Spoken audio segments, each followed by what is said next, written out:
Si escogiéramos al azar a un grupo de personas y le preguntáramos cuáles fueron los bandos que se enfrentaron en la batalla de Waterloo, es posible que algunos sepan que uno de ellos fue el bando francés bajo el mando de Napoleón Bonaparte.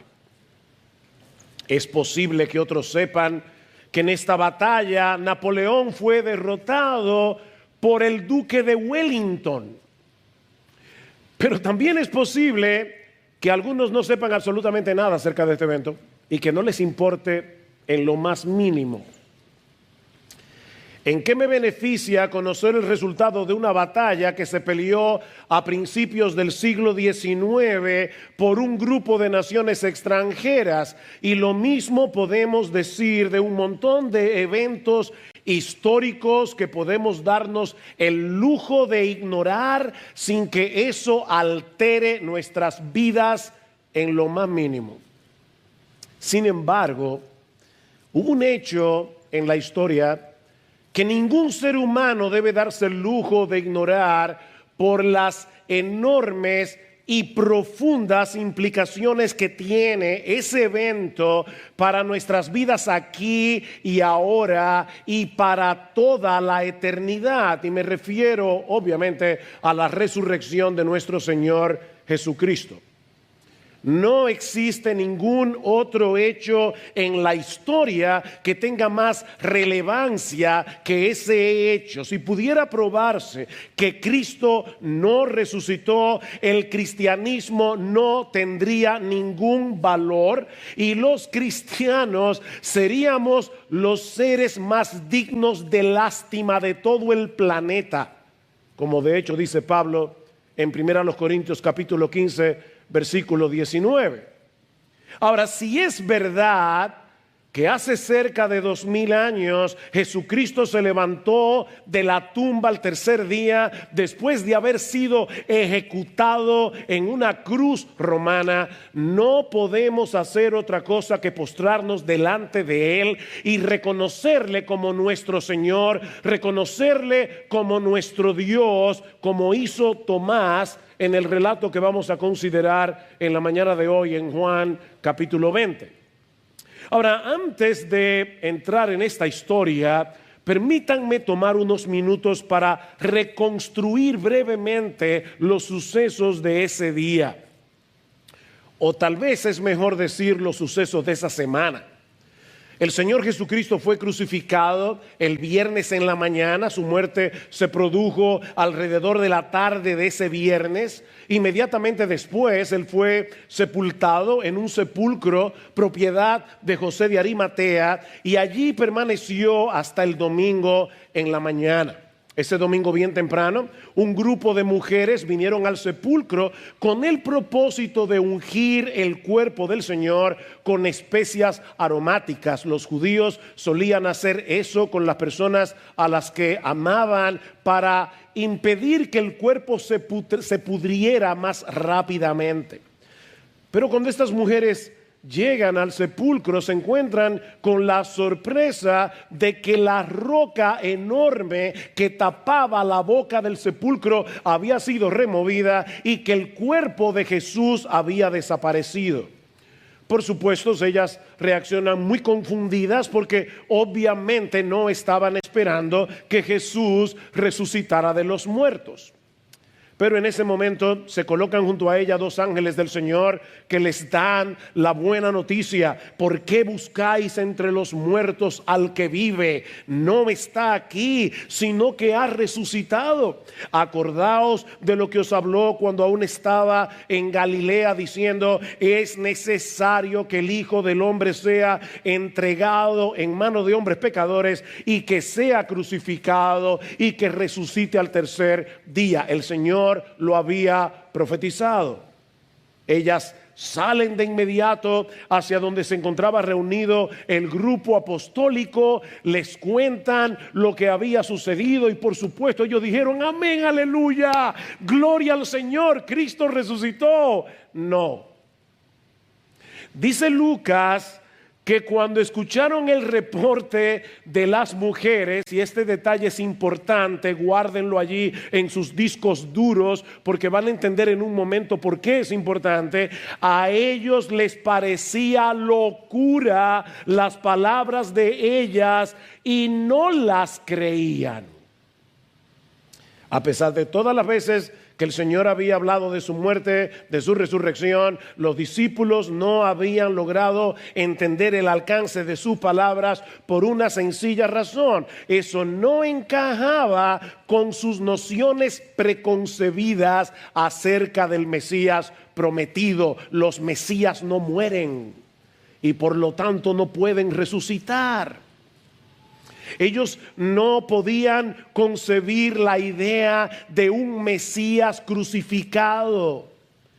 De manera que cuando Jesús fue condenado y ejecutado, todos ellos llegaron a la conclusión de que sus esperanzas habían muerto con él. Pero entonces llegan estas mujeres reportando lo que habían visto, y tanto Pedro como Juan deciden confirmar el asunto por sí mismos. Así que se dirigen al sepulcro y encuentran la misma escena que las mujeres habían descrito. La piedra había sido removida, el cuerpo de Jesús no estaba allí. Unas horas más tarde, el Señor se le aparece a María Magdalena, luego al apóstol Pedro, luego a 2 discípulos que iban camino a la aldea de Maús, hasta que ese mismo domingo en la noche se le aparece al resto de los discípulos que seguramente se habían reunido para comentar lo que había sucedido. Noten otra vez el versículo 19. Entonces, al atardecer de aquel día, el primero de la semana, es decir, el domingo, estando cerradas las puertas del lugar donde los discípulos se encontraban por miedo a los judíos, Jesús vino y se puso en medio de ellos y les dijo: paz a vosotros. Y diciendo esto, les mostró las manos y el costado. Entonces los discípulos se regocijaron al ver al Señor. Eso fue lo que el mismo Jesús había profetizado en Juan capítulo 16. Cristo les dijo: ustedes estarán tristes, pero yo los volveré a ver, y ustedes se gozarán, y nadie os quitará vuestro gozo. Pero Tomás no estaba ahí ese domingo en la noche. Y cuando llegó al lugar de reunión, ya Jesús se había ido. Los apóstoles le cuentan lo que acaba de ocurrir, pero Tomás se resiste a creerlo, y aquí comienza nuestra historia. Eso nos lleva a la primera parte de nuestro relato, que yo he titulado El reto de un escéptico. El reto de un escéptico. Vean otra vez versículos 24 y 25. Dice Juan: Tomás, uno de los 12, llamado el Dídimo, es decir, el mellizo, no estaba con ellos cuando Jesús vino. Entonces los otros discípulos le decían, y el verbo allí da la idea de algo que ellos repetían una y otra vez. Ellos le decían y le insistían: hemos visto al Señor. Pero él les dijo: si no veo en sus manos la señal de los clavos, y meto el dedo en el lugar de los clavos y pongo la mano en su costado, no creeré. Ahora, antes de pasar juicio sobre el escepticismo de Tomás, yo quisiera resaltar 2 cosas aquí. La primera es que él no fue el único que dudó, no lo olviden. Tomás no fue el único que dudó. Ninguno de los apóstoles aceptó de entrada el testimonio de las mujeres.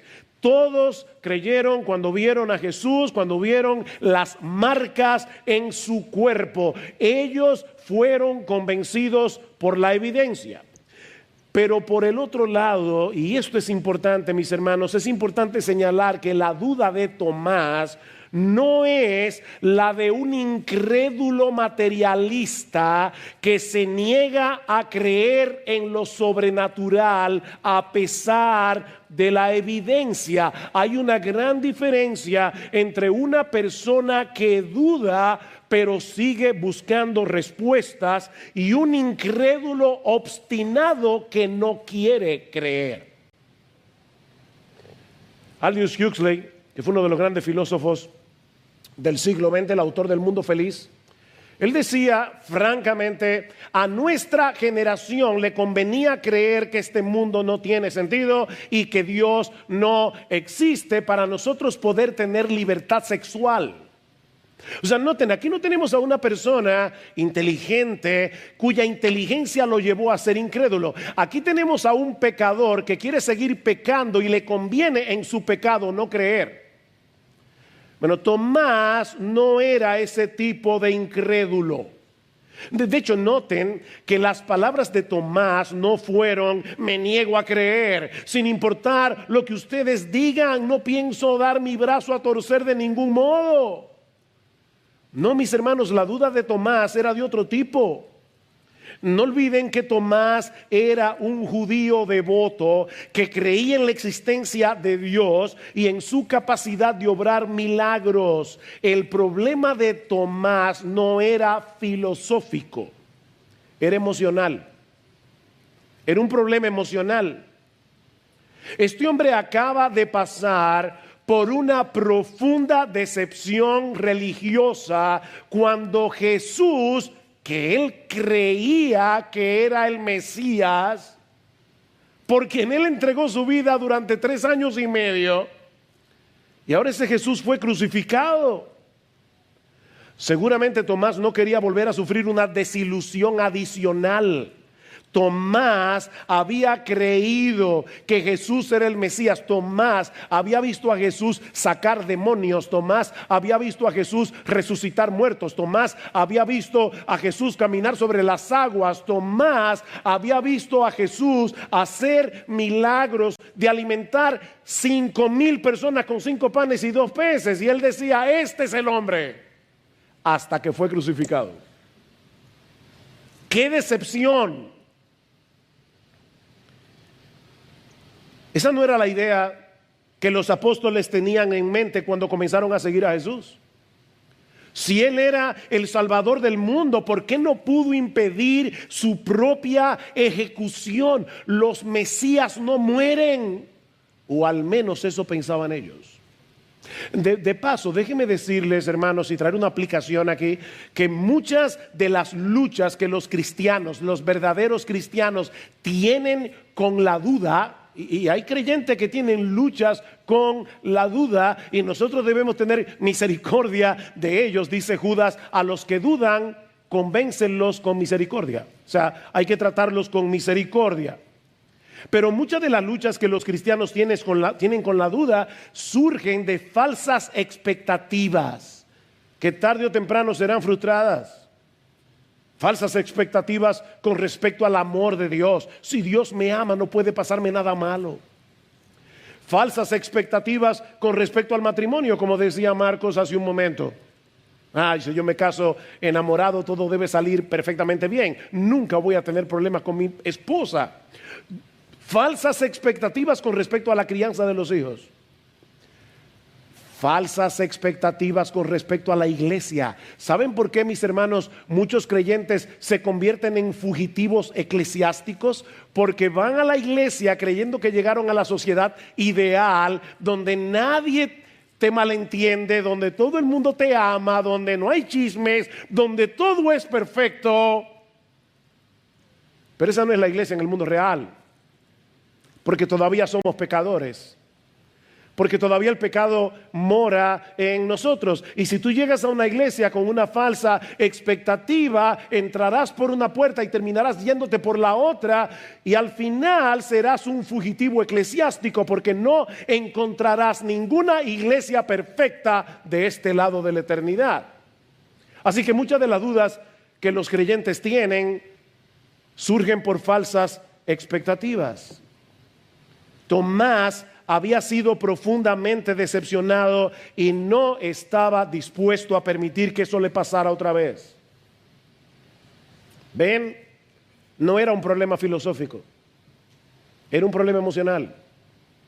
Como bien ha dicho alguien, Tomás se negó a darle alas a sus esperanzas para no verlas hechas pedazos una vez más. Él tenía que estar completamente seguro que no se trataba de un truco, que no era una especie de alucinación colectiva. De ahí su reto. Si no veo en sus manos la señal de los clavos, y meto el dedo en el lugar de los clavos, y pongo la mano en su costado, no creeré. Ahora, lo más lejos que tenía Tomás era que Jesús lo estaba oyendo, aunque él no lo veía. Y todavía aún más que Jesús iba a tomar en serio este reto. Y eso nos lleva a la segunda parte de esta historia, que yo he llamado la fe de un escéptico. Ya hemos visto la duda de un escéptico, veamos ahora la fe de un escéptico, versículo 26. 8 días después, sus discípulos estaban otra vez dentro y Tomás con ellos. Y estando las puertas cerradas, Jesús vino y se puso en medio de ellos y dijo: pasa vosotros. Y luego dijo a Tomás: acerca aquí tu dedo y mira mis manos, y extiende aquí tu mano y métela en mi costado, y no seas incrédulo sino creyente. Respondió Tomás y le dijo: Señor mío y Dios mío. Jesús se aparece de nuevo al siguiente domingo. Y al igual que en su primera visita, bendice a sus discípulos. No los amonestó diciéndolo, este grupo de incrédulos. No, los bendice, dándoles paz. Pero de inmediato se vuelve a Tomás para concederle la prueba empírica que Tomás había pedido. Ven, Tomás, aquí está mi costado. Ven, mete tu dedo. Mete tu dedo en mi mano traspasada. Jesús amaba a Tomás y por eso vino a sacarlo de su confusión. Y por supuesto Tomás no le dijo: está bien, déjame hacer la prueba. No, Tomás no tuvo que meter el dedo en las llagas de Jesús. Al verlo allí frente a él, no tuvo otra cosa que hacer que postrarse en adoración y decirle: Señor mío y Dios mío. Ahora, noten que Tomás no le dijo simplemente: Jesús, eres tú, estás vivo. No. Cuando Tomás vio a Jesús, su conclusión inmediata era que se encontraba delante de su Señor, delante de su Dios. Esta es una de las declaraciones de fe más sorprendentes de toda la Biblia. La palabra Señor eran los que usaban los judíos para referirse a Jehová en el Antiguo Testamento. Así que la confesión de Tomás es extremadamente significativa, sobre todo tomando en consideración que este era un hombre profundamente monoteísta en sus convicciones. Tomás creía en un solo Dios. Sin embargo, él está reconociendo aquí no meramente que Jesús es Dios encarnado, sino que él era su Señor y su Dios. 2 veces Tomás usa el pronombre mío, Señor mío, Dios mío. Mis hermanos, vamos a tratar de ponernos en la mente de Tomás por un momento. Y recuerden que entre el versículo 25 y el 26 pasó una semana. La primera aparición el domingo mismo de la resurrección, la otra aparición el otro domingo. Así que durante esa semana nosotros podemos presuponer todo lo que había en la mente de Tomás. Seguramente Tomás había estado meditando en el reporte de las mujeres que decían haber encontrado la puerta del sepulcro removida y que el cuerpo de Jesús no estaba allí. Seguramente Tomás estaba pensando en el testimonio de María Magdalena, el testimonio del apóstol Pedro, el testimonio del resto de los apóstoles que decían haber visto a Jesús resucitado. Probablemente Tomás se encontraba en ese estado de querer creer y no poder creer. Yo quiero creer, pero no puedo creer.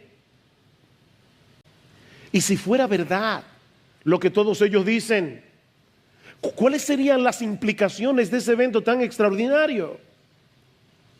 Tal vez Tomás comenzó a recordar algunas de las cosas que él había escuchado decir a Jesús durante su ministerio y que él ahora estaba contemplando bajo otra luz, como aquella ocasión en Juan capítulo 14, versículo 9, cuando Felipe le pide a Jesús: muéstranos al Padre y nos basta. Y Cristo le responde: tanto tiempo hace que estoy con vosotros y no me has conocido, Felipe. El que me ha visto a mí ha visto al Padre. O en Juan capítulo 10, versículo 30, cuando el Señor dice: yo y el Padre somos uno. O cuando le declaró a los judíos en Juan capítulo 8, versículo 58: de cierto os digo, antes que Abraham fuese, yo soy. ¿Están oyendo eso?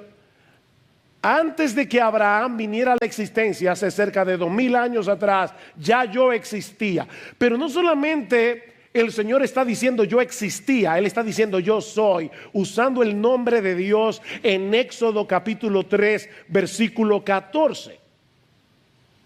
Ningún judío en su sano juicio se llamaría a sí mismo el gran yo soy, a menos que fuera Dios. Tomás estuvo allí cuando Jesús sanó al paralítico, ¿recuerdan? Y el Señor no solamente lo sana, sino que le dice: todos tus pecados te son perdonados. Y los líderes religiosos de Israel reaccionan diciendo: pero ¿quién es este que pretende perdonar pecados si el único que puede perdonar pecados es Dios? Pregunta: ¿tenían razón los fariseos? Por supuesto que sí. Imagínate que una banda de asaltantes te golpea, te deja tirado en el camino, casi muerto, y yo voy a visitarte al hospital y te digo: ¿sabes qué? Te tengo una buena noticia, me encontré con tus asaltantes, con la gente que te golpeó, pero no te preocupes, ya yo los perdoné. Seguramente me va a decir: ¿y quién eres tú para perdonar a los que me han golpeado a mí? Mis hermanos, cuando nosotros pecamos, nuestro pecado es contra Dios y por lo tanto ningún ser humano tiene derecho a perdonar pecados, porque esa ofensa no fue contra ti, no fue contra ti, no fue contra ti, fue contra Dios. Pero Jesús es Dios y por eso puede perdonar pecados. Tomás estaba allí cuando Lázaro murió. Y el Señor le dice a Marta: Marta, yo soy la resurrección y la vida. El que cree en mí, aunque esté muerto, vivirá. Y todo aquel que vive y cree en mí no morirá eternamente. Tomás estuvo allí. Y así podemos continuar relatando un incidente tras otro del cual Tomás fue testigo junto a los otros apóstoles y que ahora podían estar agolpándose en su mente. Si Jesús estaba vivo, solo había una conclusión posible. La confesión de Tomás no fue un mero reconocimiento de que Jesús era Señor y Dios. No. Su reacción fue intensamente personal. Señor mío y Dios mío. Esa es la única forma coherente de responder a ese hecho.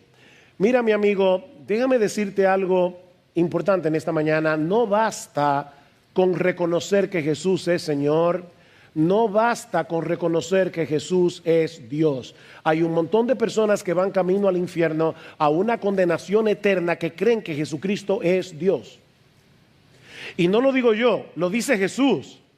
Él dice en Mateo capítulo 7 que en el día del juicio muchos me dirán en aquel día: Señor, Señor. La misma expresión de Tomás: Señor, Señor, no profetizamos en tu nombre y en tu nombre echamos fuera demonios y en tu nombre hicimos muchos milagros, y entonces yo les declararé: nunca os conocí, apartaos de mí, hacedores de maldad. El punto, mi amigo, no es que tú creas teológicamente, intelectualmente, mentalmente que Jesús es Dios, que Jesús es Señor. La pregunta crucial aquí: ¿Jesucristo es tu Dios?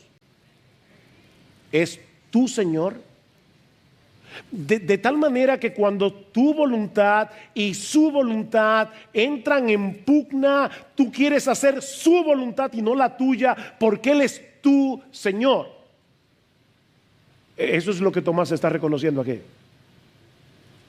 Señor mío y Dios mío. Mis hermanos, ¿acaso es posible darle un poco de devoción, darle un poco de amor, darle un poco de lealtad, darle un poco de obediencia, darle un poco de adoración a aquel que, siendo Rey de reyes y Señor de señores, dejó su gloria, se hizo hombre para morir en tu lugar en la cruz del Calvario? ¿Se le puede dar un poco de devoción a un Salvador así? Por eso le decía al principio que si es verdad que hace cerca de 2000 años Jesucristo se levantó de la tumba al tercer día después de haber sido ejecutado en una cruz romana, es imposible reaccionar con indiferencia. Eso no es posible. Eso fue lo que Tomás entendió ese domingo en la noche, y lo que todos aquí deberíamos entender este domingo en la mañana. Pero nuestro pasaje no concluye ahí. Si esto fuera una película de Hollywood, este sería un fin genial. Tomás cae postrado: Señor mío, Dios mío. Y ahí termina la historia, fin. Pero qué bueno que el relato no terminó ahí, porque de haber terminado ahí nos dejaría a todos nosotros en un problema. Porque alguien podría estar pensando: que me alegro por Tomás, que tuvo esa visión del Cristo resucitado, pero yo nunca he visto a Cristo, yo nunca he visto su costado traspasado, yo nunca he visto sus manos traspasadas, así que yo puedo seguir dudando. No, mi amigo, la incredulidad todavía no es una opción para ti. Así que déjame terminar el relato. Ya hemos visto la duda de un escéptico, hemos visto la fe de un escéptico, pero yo quiero que veamos ahora el instrumento que Dios ha estado usando a través de toda la historia para convertir a escépticos en creyentes. El instrumento que Dios ha estado usando a través de la historia durante ya 2000 años para convertir escépticos en creyentes. Vean el versículo 29. Jesús le dijo a Tomás: porque me has visto, has creído. Dichosos los que no vieron y sin embargo creyeron. Algunos asumen que lo que Jesús está diciendo aquí es algo como esto: la fe que no descansa en ninguna evidencia objetiva, sino que es un salto irracional al vacío, es una fe superior que la que sí descansa en evidencias. Es como si Jesús le estuviera diciendo a Tomás: Tomás, tú tienes una fe de segunda clase porque tuviste que verme para creer en mí. Bienaventurados los que sin tener ninguna evidencia decidieron creer. De paso, ese es el concepto que muchos tienen hoy día de la fe: un salto irracional al vacío. Es por eso que uno escucha a la gente decir: bueno, tú tienes tus creencias, yo tengo las mías. Y no hay manera de comprobar cuál de las dos está en lo cierto, porque ambos sentimos que nuestra creencia es correcta. Eso es lo que yo siento en mi fuero interior. En otras palabras, la fe no tiene nada que ver con hechos concretos y realidades históricas, sino más bien con un sentimiento subjetivo del corazón. ¿Ustedes recuerdan la famosísima novela que ya quedó en el olvido de Dan Brown, El Código Da Vinci? Hay una parte cuando Robert Langdon, el famoso experto en simbolismo esotérico, define la fe como la aceptación de aquello que nos imaginamos como verdad, aunque no pueda ser probado. Mi amigo, si ese es el tipo de fe que tú tienes en el día de hoy, yo espero poder destruírtela, porque esa fe no sirve para nada. Esa no es la fe que Jesús espera de aquellos que creen en Él. Una fe que no descansa sobre una base objetiva no es una fe racional. De hecho, no es una fe verdadera. ¿Qué es entonces lo que Jesús le está diciendo a Tomás en este pasaje? Que si bien es cierto que tanto él como los demás apóstoles llegaron a creer luego de haberle visto resucitado, a partir de entonces muchos creerían en él a través del testimonio de ellos registrado en las Escrituras, aunque no iban a tener la misma experiencia que los apóstoles. O sea, no es una fe sin evidencia, sino con otro tipo de evidencia.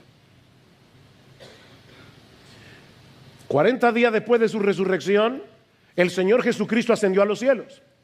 Y a partir de ese momento, miles de millones han creído en Él y nunca han visto el cuerpo físico del Cristo resucitado. Nunca lo han visto y sin embargo creemos en Él. ¿Cómo llegamos a creer en Él? ¿Sin ningún tipo de evidencia? No, sino a través del testimonio escrito de aquellos que sí vieron a Cristo resucitado. Vean el versículo 30.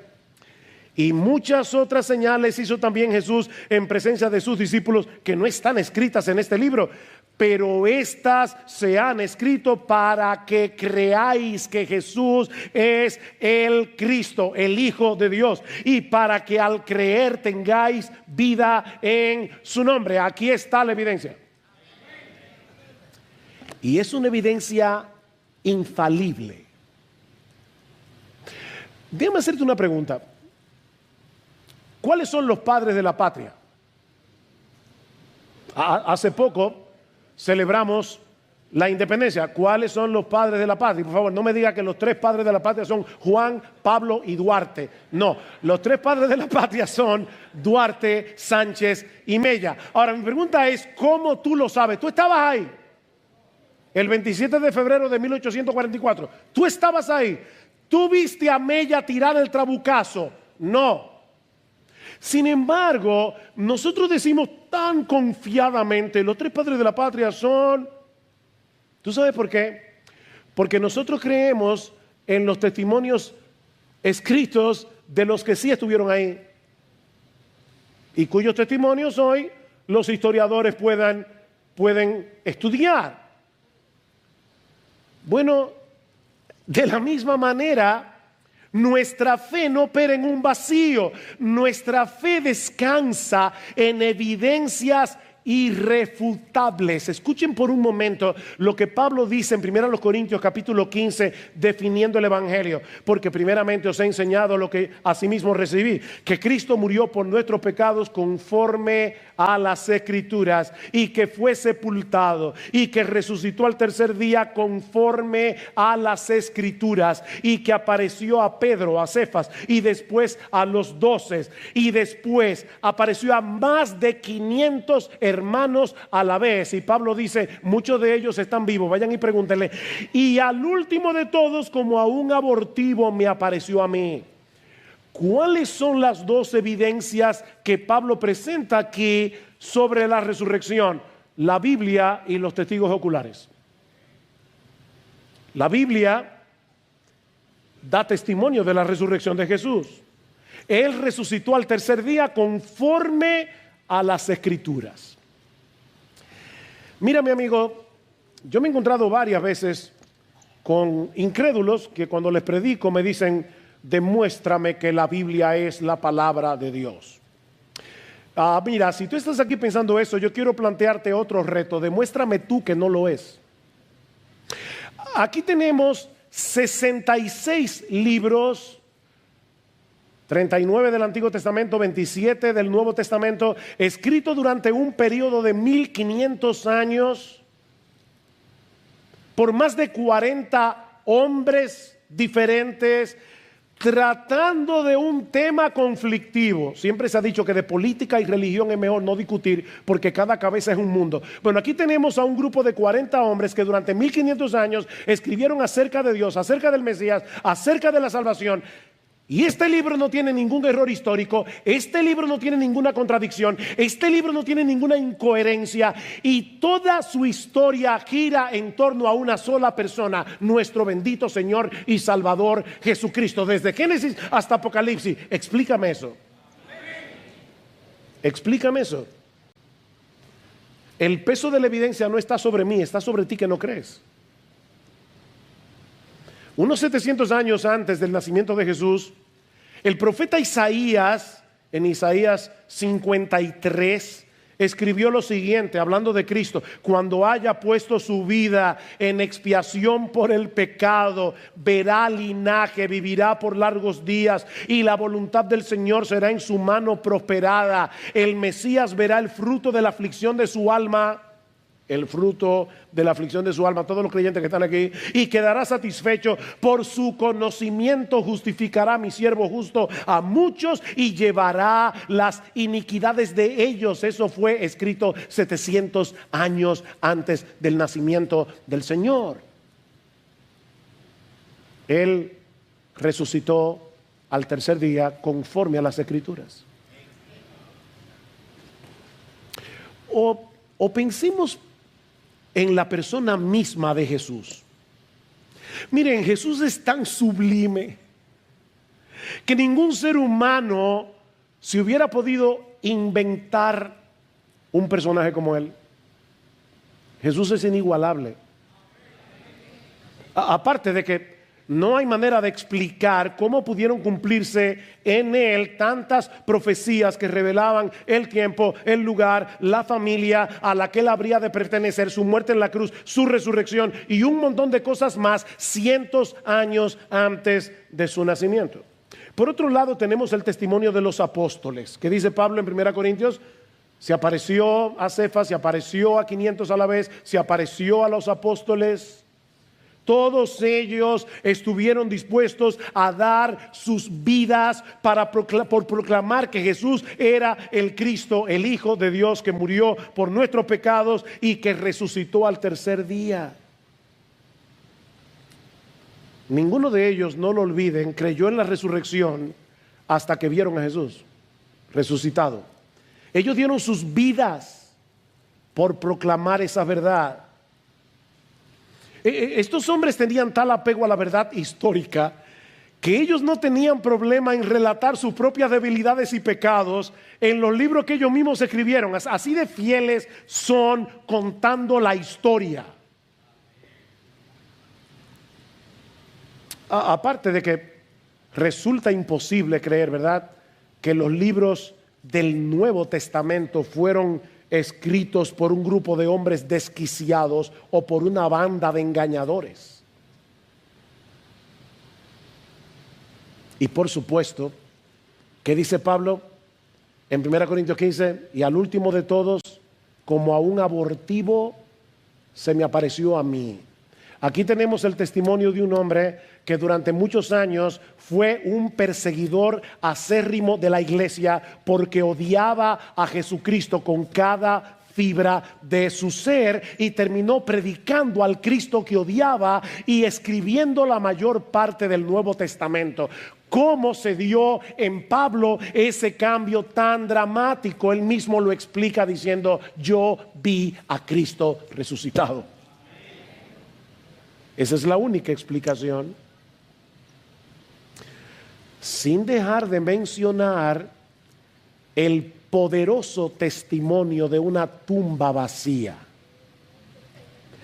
Miren, mis hermanos y amigos que están aquí en esta mañana, cuando los apóstoles comenzaron a predicar que Jesucristo había resucitado, si Él no resucitó, era muy fácil para los romanos y para los judíos mostrar el cadáver de Jesús, y el cristianismo se habría muerto antes de nacer.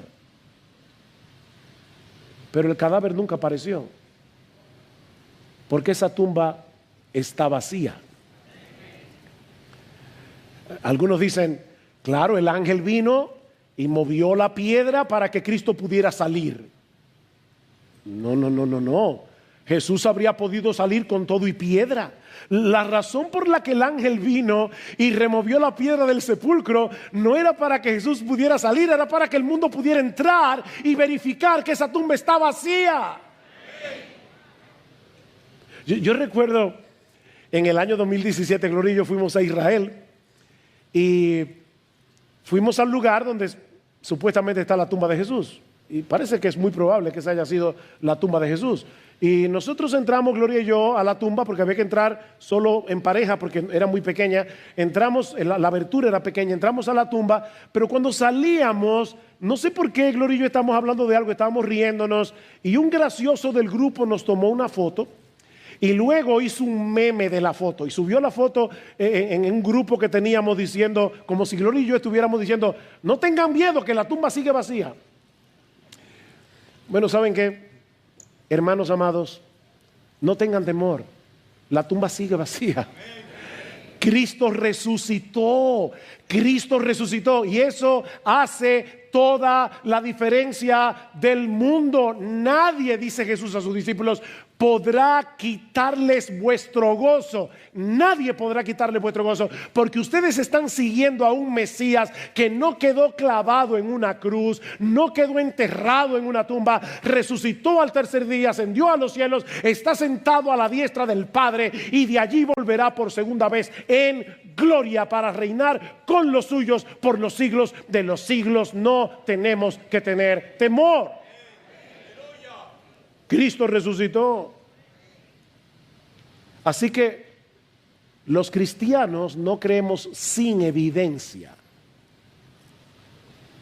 Aunque no son las evidencias en sí mismas las que producen fe. No, es la obra del Espíritu Santo en nuestros corazones, obrando por medio del Evangelio para convencernos de la evidencia. Es por medio del Evangelio que es poder de Dios para salvación. Esa buena noticia que tiene como centro la persona y la obra de nuestro Señor Jesucristo, que dio su vida en nuestro lugar en la cruz del Calvario para pagar nuestra deuda con la justicia de Dios, y que luego se levantó de la tumba al tercer día para no ver muerte nunca más. Es ese poderoso mensaje el que usa el Espíritu de Dios para darle vida a los muertos. Es en ese Jesús lleno de gloria en quien nosotros hemos creído. Es a ese Jesús lleno de gloria a quien nosotros debemos proclamar al predicar el evangelio de salvación a otros. Y eso es sorprendente, mis hermanos, porque Cristo no nos necesita para hacer su obra. Él nos da el privilegio de ser instrumentos en sus manos para llevar este mensaje tan glorioso a personas que van camino a una condenación eterna. Toda autoridad me ha sido dada en el cielo y en la tierra, y por tanto y haced discípulos de todas las naciones, bautizándolos en el nombre del Padre y del Hijo y del Espíritu Santo, como haremos esta tarde, y enseñándoles a guardar todo lo que yo les he mandado. Y he aquí, yo estoy con vosotros todos los días hasta el fin del mundo. No tengas miedo de predicar, Jesús está contigo. ¿Ustedes recuerdan cuando Jesús entró en la habitación? Los discípulos estaban allí por temor a los judíos, encerrados, y Jesús se aparece en medio y les dice: paz a vosotros. Y muchos comentaristas se pasan horas discutiendo cómo fue eso de que Jesús, estando la puerta cerrada, entró al aposento alto donde estaban los discípulos. Y me encantó lo que dice Alistair Beck. Él dice, el milagro que tenemos que explicar no es cómo Jesús entró en la habitación cerrada. El milagro fue sacar a los discípulos de ahí para que fueran a predicar, porque estaban llenos de miedo. Pero todos ellos dieron su vida por predicar a Cristo crucificado, porque ese Cristo al que predicaban ya no estaba crucificado, había resucitado de los muertos.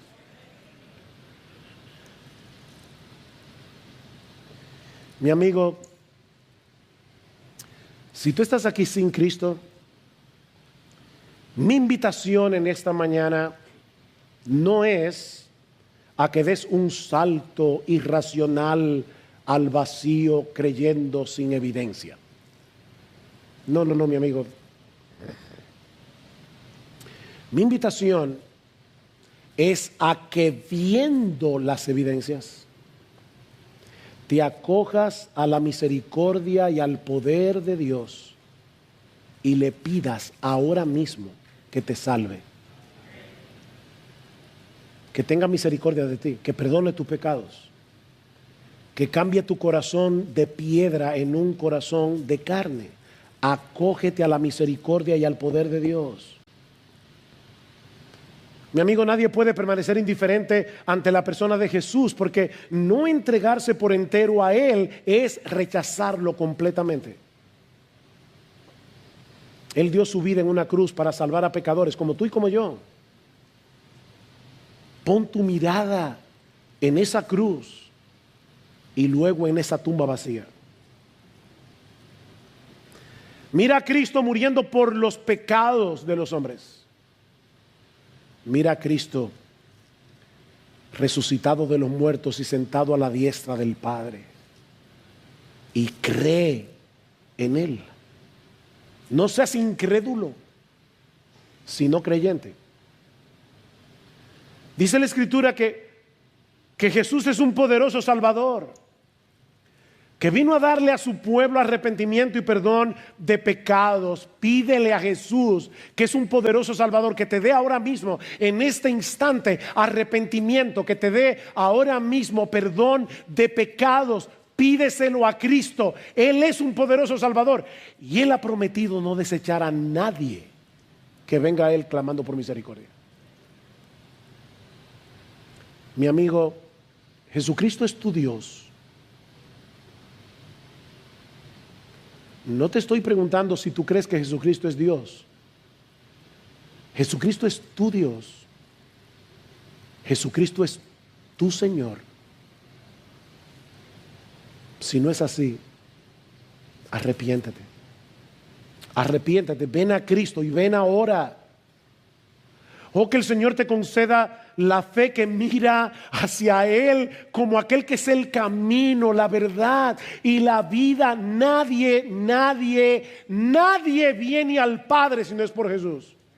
Nadie. Ven a Cristo.